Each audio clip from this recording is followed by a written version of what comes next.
Hello दोस्तों, आज के वीडियो में आपका फिर से स्वागत है। तो शुरू करते हैं आज के पहले क्वेश्चन के साथ। आज का अपना पहला क्वेश्चन है, केंद्र सरकार की one nation one election committee के अध्यक्ष किसे बनाया गया है? तो दोस्तों, हाल ही में जो वन नेशन वन इलेक्शन है, एक साथ पूरे राष्ट्र के इलेक्शन करवाना, ये बहुत बड़ा मुद्दा बना हुआ है। इसको लेकर केंद्र सरकार ने एक कमेटी का गठन किया है। तो बताइए, उस कमेटी की अध्यक्षता कौन कर रहा है? तो इसका आंसर है रामनाथ कोविंद। दोस्तों, रामनाथ कोविंद अपने पूर्व राष्ट्रपति हैं। उनकी अध्यक्षता में इलेक्शन कमेटी का गठन किया गया है। ये सुझाव देगी कि क्या वन नेशन वन इलेक्शन अपने देश के लिए सही है, गलत है, उसके बारे में ये अपनी रिकमेंडेशन पेश करेगी। नेक्स्ट क्वेश्चन है, हाल ही में भारत ने किस देश को बासमती सफेद चावल के निर्यात की अनुमति दी है? तो दोस्तों, भारत में बासमती चावल बहुत ही इंपॉर्टेंट एक फूड है। भारत ने हाल ही में अपने भूटान, मॉरिशस, सिंगापुर आदि जो ये देश है, इनको निर्यात की अनुमति प्रदान की है। बात कर लेते हैं बासमती चावल के बारे में। तो दोस्तों, बासमती चावल की उत्पत्ति भारत और पाकिस्तान के कुछ हिस्सों से मानी जाती है। यह भारतीय उपमहाद्वीप है, वहाँ की जो हिमालय की तलहटी है, वहां पर उगाई जाने वाली एक प्रमुख महत्वपूर्ण किस्म है। सार्वभौमिक रूप से इसे अपने लंबे और उभरे हुए दानों और अनूठी अंतर्निहित सुगंध और स्वाद के लिए जाना जाता है। दोस्तों, बासमती चावल की खेती है वो मुख्य रूप से अपने पंजाब, हरियाणा, दिल्ली, हिमाचल प्रदेश, उत्तराखंड, मध्य प्रदेश, उत्तर प्रदेश का पश्चिमी इलाका है उधर, साथ ही जो अपना केंद्र शासित प्रदेश है जम्मू एंड कश्मीर में मुख्य रूप से बासमती चावल की पैदावार होती है। दोस्तों, बासमती चावल है वो विशिष्ट भौगोलिक क्षेत्र और जो जलवायु कृषि जलवायु वाले क्षेत्र में उगाया जाता है। अपनी अनूठी गुणवत्तापूर्ण विशेषताओं के कारण बासमती चावल का घरेलू और वैश्विक स्तर पर व्यापक रूप से उपभोग किया जाता है। दोस्तों, बासमती चावल की कुल आपूर्ति, विश्व में जो कुल आपूर्ति होती है उसमें भारत की हिस्सेदारी सॉरी 2/3 है। कितनी है भारत की हिस्सेदारी? भारत 2/3 बासमती चावल का उत्पादन करता है पूरे वर्ल्ड में। ठीक है। बासमती चावल की जो आर्थिक रूप से बहुत ही महत्वपूर्ण है। नेक्स्ट क्वेश्चन देख लेते हैं अपन। अपना अगला क्वेश्चन है, किसे प्रतिष्ठित जो मध्य प्रदेश एकलव्य पुरस्कार है उसे हाल ही में सम्मानित किया गया? दोस्तों, जो एकलव्य पुरस्कार है वो मध्य प्रदेश का एक प्रतिष्ठित पुरस्कार है जो सॉरी हाल ही में पलक शर्मा को दिया गया है। नेक्स्ट क्वेश्चन है अपना, किस देश की नाट्या बुचाथम 100 विकेट लेने वाली पहली महिला एसोसिएट खिलाड़ी बनी है? तो दोस्तों, ये बुचाथम है वो अपने थाईलैंड की रहने वाली है। इन्होंने जो अपने आईसीसी महिला T20 वर्ल्ड कप हुआ था, इस कुवैत में आयोजित हुआ था, उसमें 100 विकेट लेने वाली एकमात्र महिला बन गई हैं और इन्होंने अपना एक अंतरराष्ट्रीय रिकॉर्ड बनाया है। ठीक है, ये देख सकते हैं आप पिक में, ये है अपनी बुचाथम जो कि थाईलैंड की रहने वाली महिला है। अपना अगला क्वेश्चन है, एक थंबा महल के नाम से प्रसिद्ध प्रहरी मीनार का निर्माण किसने करवाया था? दोस्तों, प्रहरी मीनार है वो बनवाई थी महाराजा अजीत सिंह ने।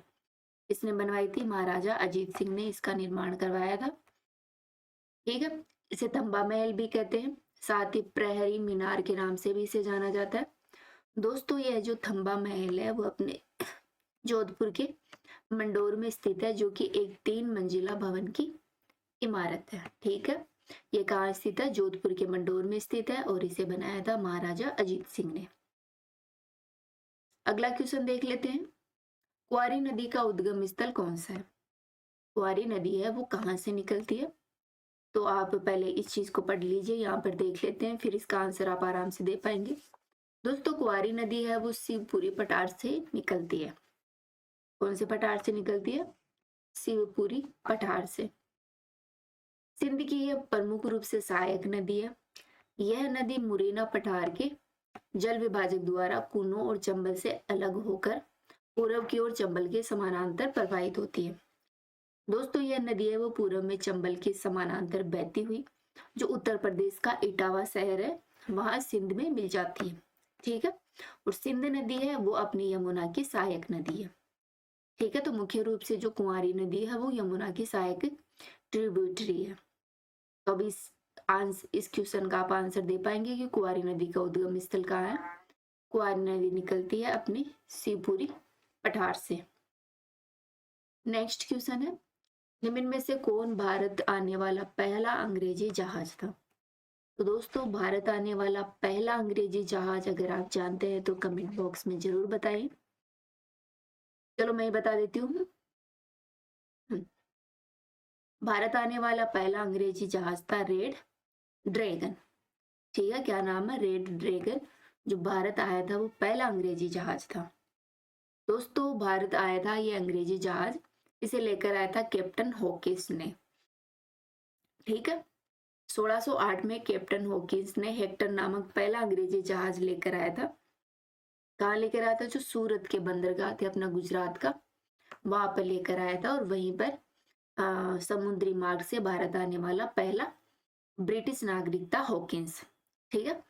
इसी बेड़े में एक रेड ड्रैगन जहाज शामिल था, वही पहला जहाज है। अर्थात मुख्य रूप से जो हेक्टर है वो पहला अंग्रेजी जहाज है जो भारत में आया था और इसी बेड़े में शामिल था रेड ड्रैगन जहाज। ठीक है। नेक्स्ट क्वेश्चन है, राजा टोडरमल मुगलों से पहले किसकी सेवा में थे। तो दोस्तों राजा टोडरमल मुगलों की सेवा में आपने पढ़ा होगा अकबर के दौरान इनका एक महत्वपूर्ण योगदान था। उससे पहले यह मुख्य रूप से शेरशाह सूरी के दरबार में इन्होंने मुख्य रूप से काम किया था। राजा टोडरमल के बारे में चर्चा की जाए तो ये अकबर के नवरत्नों में से एक थे। ठीक है। अकबर के दरबार में नवरत्न थे, उनमें से मुख्य रूप से एक थे राजा टोडरमल। दोस्तों राजा टोडरमल का जन्म है वो लहरपुर में हुआ था जो कि सीतापुर जिले में स्थित है। अकबर के समय से प्रारंभ हुई भूमि बंदोबस्ती का आयोजन राजा टोडरमल द्वारा किया गया था। ये पूछ लिया जाता है कि जो अकबर के समय भूमि बंदोबस्ती का आयोजन किया गया था वो किसके द्वारा किया गया था, राजा टोडरमल के द्वारा। वह बचपन से ही कुशाग्र बुद्धि का व्यक्ति था और युवा होने पर इन्होंने शेरशाह सूरी की सेवा में कार्य किया। बाद में जो सूर्यवंश था उसके पतन होने के बाद में राजा टोडरमल ने मुगलों की सेवा में अपना महत्वपूर्ण योगदान दिया। दोस्तों बिहार के पटना सिटी के दीवान मोहल्ले में नौजरघाट स्थित चित्रगुप्त मंदिर का पुनर्निर्माण राजा टोडरमल और उनके नायब रहे कुंवर किशोर बहादुर ने करवाया था। ठीक है। कौन सा मंदिर है, चित्रगुप्त मंदिर है जिसका पुनर्निर्माण करवाया था राजा टोडरमल ने। ये बिहार के पटना में स्थित है। दोस्तों जनपद हरदोई में उत्तर प्रदेश राज्य सरकार के राज्य अधिकारियों के लिए बनाए गए एकमात्र राजस्व प्रशिक्षण संस्थान का नाम इनके नाम पर रखा गया है, जिसका नाम है राजा टोडरमल भू अभिलेख प्रशिक्षण संस्थान। क्या नाम है, राजा टोडरमल भू अभिलेख प्रशिक्षण संस्थान, जहां पर जो आईएएस, आईपीएस, पीसीएस, पीपीएस के अलावा जो राजस्व कर्मी होते हैं उनको भू अभिलेख संबंधी ट्रेनिंग प्रोवाइड करवाई जाती है। ठीक है। नेक्स्ट क्वेश्चन है अपना, विश्व का सबसे ऊंचा रेलवे पुल कौन सी नदी पर स्थित है। तो आप जानते हैं तो बताइए, विश्व का जो सबसे ऊंचा रेल पुल है वो कौन सी नदी पर लोकेटेड है। तो दोस्तों हाल ही में विश्व का सबसे ऊंचा रेलवे पुल बनाया गया है अपनी चिनाब नदी पे। ठीक है। ये आप इस चित्र में देख सकते हैं, ये सबसे बड़ा रेलवे पुल है जो चिनाब नदी पर बनाया गया। ये दुनिया का सबसे बड़ा ऊंचा रेलवे ब्रिज है, चिनाब ब्रिज है जो जम्मू कश्मीर में स्थित है। जम्मू कश्मीर में बनाया गया है चिनाब नदी पर। दोस्तों यह 389 मीटर ऊंचा है जो कि इस ब्रिज को सबसे ऊंचा ब्रिज बनाता है। यह पुल उधमपुर श्रीनगर बारामूला रेल लिंक परियोजना का हिस्सा है। कौन सी, जो उधमपुर श्रीनगर बारामूला जो रेल लिंक परियोजना भारत सरकार द्वारा चलाई जा रही है उसी का यह हिस्सा है, जिसे कश्मीरी घाटी को शेष भारत के द्वारा रेल से जोड़े जाने के लिए भारत सरकार ने यह योजना शुरू की थी। दोस्तों इस पुल को 8.0 तीव्रता के भूकंप, उच्च तीव्रता वाले विस्फोटों और अत्यधिक तापमान का सामना करने के लिए डिजाइन किया गया।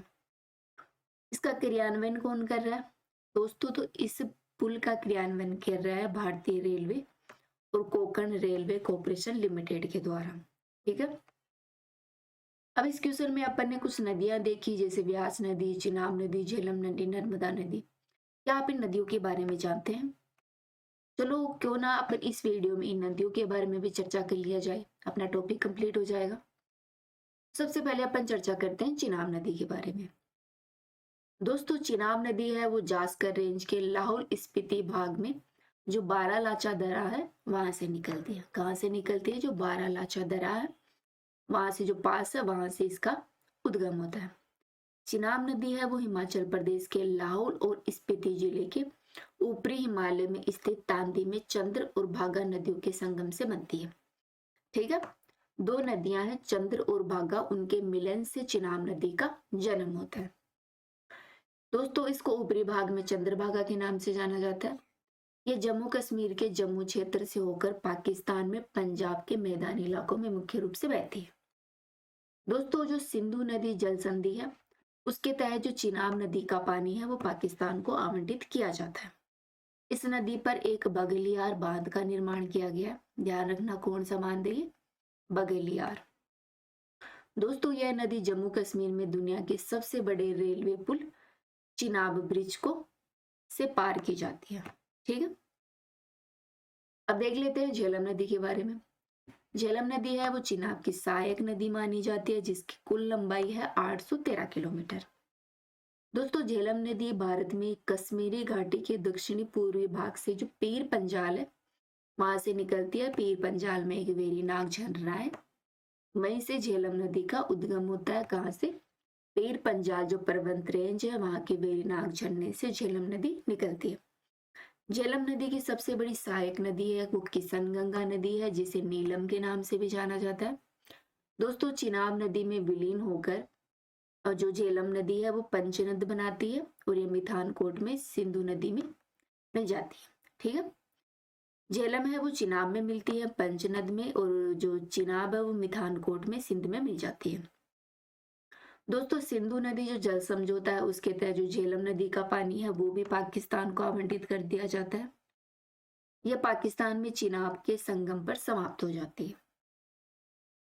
फिर नेक्स्ट नदी है अपनी जो क्वेश्चन में दे रखी है वो व्यास नदी है। दोस्तों व्यास नदी है वो सिंधु नदी प्रणाली जो सिंधु नदी तंत्र है उसकी एक महत्वपूर्ण नदी है जो कि हिमाचल प्रदेश की रोहतांग दर्रे से निकलती है। कहाँ से निकलती है? हिमाचल प्रदेश की जो रोहतांग दर्रा है वहां से यह नदी निकलती है।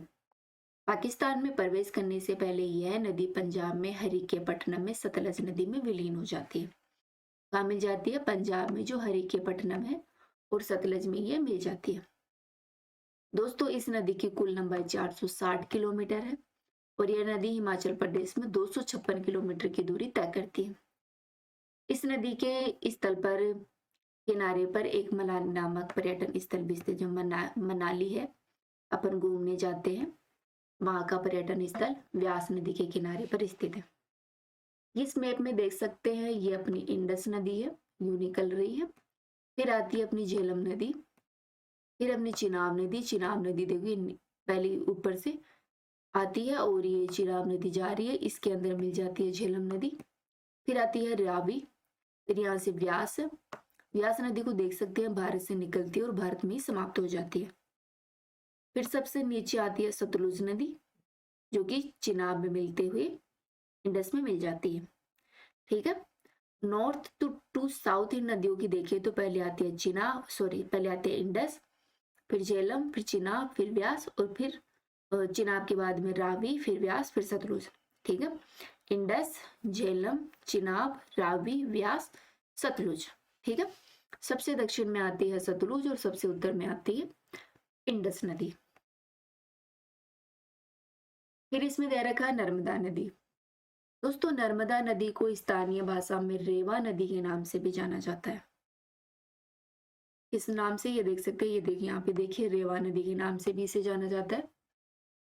यह भारत की 5वीं सबसे बड़ी नदी है जो कि पश्चिमी दिशा में बहने वाली महत्वपूर्ण सबसे लंबी नदी मानी जाती है। ठीक है। पूछ लिया जाता है कि भारत की पश्चिमी दिशा में बहने वाली सबसे नदी कौन सी है, तो वो नदी है नर्मदा नदी जो कि मध्य प्रदेश की सबसे बड़ी नदी है। यह नदी मध्य प्रदेश, महाराष्ट्र और गुजरात से बहती है। ठीक है, 3 राज्यों से बहती है। ध्यान रखना, पूछ लिया जाता है आरएस प्री में ये क्वेश्चन इंपोर्टेंट है। मध्य प्रदेश से, महाराष्ट्र से और गुजरात से यह नदी मुख्य रूप से बहती है। आरएस प्री में आया हुआ क्वेश्चन है ये। इसे अपने जीवनदायी महत्व के लिए मध्य प्रदेश और गुजरात की जीवन रेखा भी कहा जाता है।